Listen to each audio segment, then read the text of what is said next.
remove the curtains and say, here's the UFO we recovered in 1933. And it's the same thing with you. You're out here saying, I've seen the evidence written up in papers and the contract side, the private side. So you learned through this program that companies, and I'm just going to name a couple here, like Lockheed and Northrop, had been in, I'll just use my own term, like in lockstep with previous UFO-related things with the government, to the point that you allege you saw evidence through the files you had access to show that companies like a Lockheed, like a Northrop, had been in charge of UFO crash retrievals and given so much authority by the government in this case as like a hand-in-hand military-industrial complex, I guess, in a way, such that the evidence recovered from these were in places that you had no idea about in the government and couldn't ever access yourself. Therefore, it's pretty much all on the private side for them to potentially reverse engineer things that you, the government, wouldn't even know about. Correct. That was kind of an issue, no?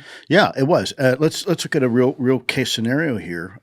Let's look at the Apollo missions, okay, and the early days of the U.S. government's space race and race to the moon. It was about 10 years. It's when Kennedy said, we're going to put a person on the moon, and not because it's easy, but because it's hard, et cetera, et cetera. And that was in 1969, we successfully landed somebody on the moon. That was a 10-year endeavor. Now, we had to invent everything from scratch to do that.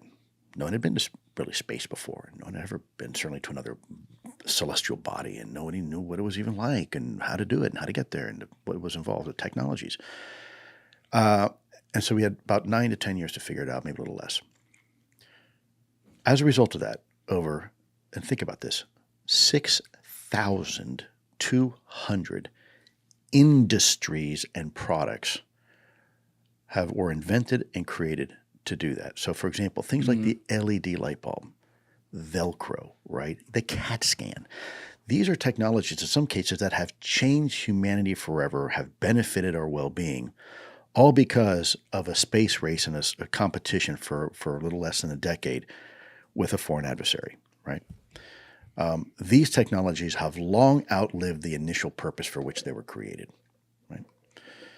Imagine a company that has access to material or technology and without fair competition, able to do things and make money based upon that. Now, I'm not against capitalism at all. Capitalism works. It's fantastic as long as we all play by the same rules, right? Capitalism doesn't work when one company gets an unfair advantage over another, and therein lies part of the problem. Because if you have material that was in the possession of the government and says, okay, you can use this to analyze it for us, that doesn't mean you can just turn around and start making profit off of it and creating stuff that we don't agree for you to make. That property belongs to the American people. That belongs to the government, not you.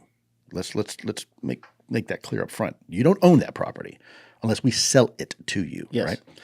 And so therein lies part of the problem. Also, you have legal consequences. So let's, for example, say, here we go. Company, that's I won't do that. There we go. We got this and we got this. Company A and Company B on the government, right? And I find something interesting in the desert. And I say, hey, Company A, I want you to go ahead and analyze that for me. Okay. Company B, don't worry about that. You just go over here and do your thing. 10 years later, what happens? Company A becomes a multi-billion-dollar aerospace company. Okay? Company B, what happens? Well, they went bankrupt. 200 jobs were lost, and the investors who had that money in there, gone, right? What just happened? Well, the U.S. government gave an unfair advantage to Company A instead of Company B. Right. They make the money, they make the profit. Now, there are actual rules and laws and regulations like SEC violations that if I do that and this company goes bankrupt, now there's a real legal liability on my part. Because I broke the law. I did something that I wasn't allowed to do. Because, as the government? As a government, yeah. Because I gave an unfair advantage to one company over another, right? There's rules and mechanisms to do stuff. I want to give Company A material. There's rules and procedures to do that. I can't just go and give it to them. There are, unless they are a prime contractor and I have these avenues that are taken care of and blah, blah, blah, blah, blah, blah, there are laws against being able to give these unfair advantages. Because why? There is money behind it. We're in a capitalist world. People invested in Company B because they thought they were going to be a company that had the same type of potential as Company A. But we didn't know that there was an unfair relationship between a couple people in the government and Company A. So here, we're going to slide that to you, right?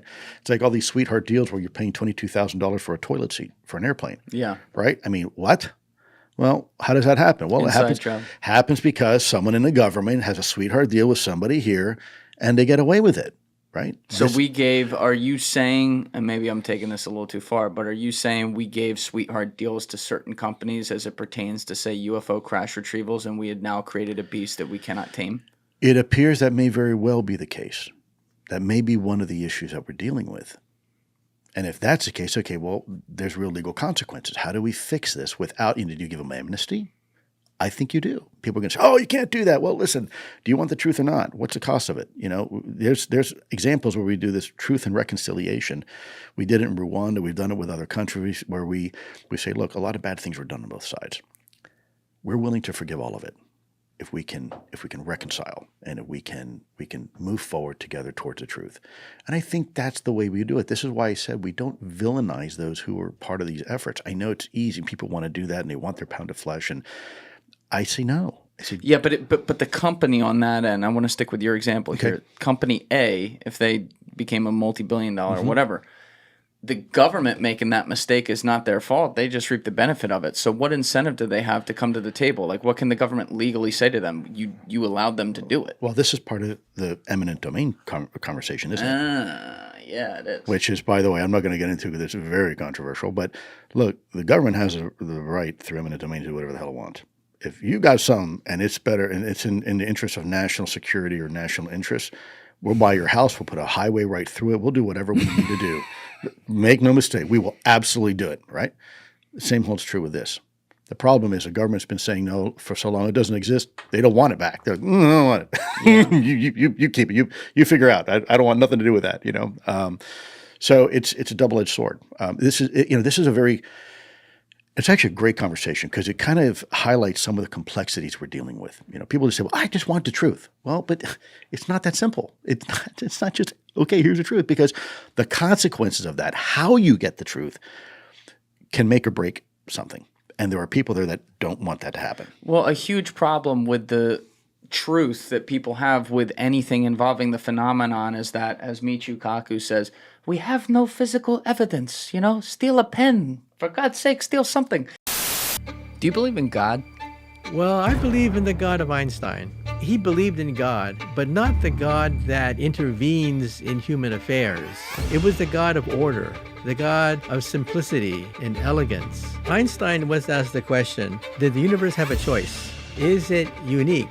So universes, you can create universes in an afternoon, but most of them are unstable. Most of them fall apart. Most of them don't work. Our universe is stable. It works. Everything fits together. And then the question is, what set off the bang?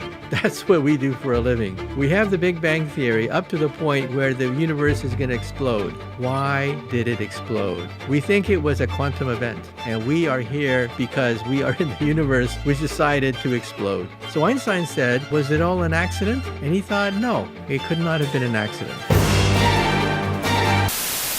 And I hear him because, I had Jesse, I just recorded with Jesse Michaels. That's going to be coming out 1 or 2 episodes after you. But he talked about the bovine that he saw and showed it with Gary Nolan that Jacques Vallée had brought to him. So maybe there's something physical there, but it's not like we have when David Grush came out, who was able to remove the curtains and say, here's the UFO we recovered in 1933. And it's the same thing with you. You're out here saying, I've seen the evidence written up in papers. And I think you're also saying maybe you've seen some physical evidence too. But can you understand why skeptics out there are saying, well, this is religious as well, if we don't have physical evidence? Yeah, my response, well, first of all, we do have physical evidence. It's just you don't see it because it's with the government and it's being, or with the private companies. Or the private companies, right, who work for the government, by the way, right? So allegedly. Yeah, or should anyways, right? And you're right. You should I'm not asking you to believe me. Your government's already told you that you had a former director of national intelligence, Radcliffe, former director of the CIA, Brennan. You had a former president of the United States. You had a president just now a week and a half ago, a former president that said, hey, if I get elected, I'm going to release the UFO files. Because the guy asked him, would you do it? And he said, yeah, I'll do it. And by the way, I tried to do it before, but I got a lot of flack for doing it. I mean, Do it. but did you hear that? What he says? He says, I tried to do it before, but I got a lot of resistance. Wait a minute. Do you know what that means? That's acknowledged. That's saying, yes, I've been briefed to it. I want to do it. But someone is telling me no. So, don't believe Lou Elizondo. Don't listen to Lou Elizondo. I don't give a shit. Do what I say. Go do your research, man. Don't be lazy. Get out there and be proactive. Read what's out there. Read what people are saying. People in authority who are telling you this. Not forget Lou Elizondo. It's there. Yeah, it's there. You don't need it from me. All you need from me is maybe a little bit of my background and XYZ. But there's already data there. There's already data there. You've already had an acknowledgement by the U.S. government in many ways of the reality of this topic. You've already had these reports to Congress. They said, look, every time we go and try to figure these things out, we have more, not less, right? Government said, we have complete air domain awareness over our country. What happens when we start recalibrating our radars to look for UAP? Boom, surveillance satellite from China just wafting over northern continental United States, right? Yeah. So if you look at the data, what the data is suggesting, that is all I'm asking people to do. I'm not, and this is why I don't give my opinion. Because, what do you think, Lou? It doesn't matter what Lou thinks. What matters is what you think. Stop asking me that. Don't make me think for you, because that is your ability to look at information objectively is sacred. No one should be thinking for you. You should be thinking for you. And so my job is easy. Here's the facts and the data. You decide what you want to do with it. That is really what this boils down to. Thank you for watching the video, guys. If you haven't already subscribed, please smash that subscribe button and check out this clip's full podcast episode by clicking here or in the description below.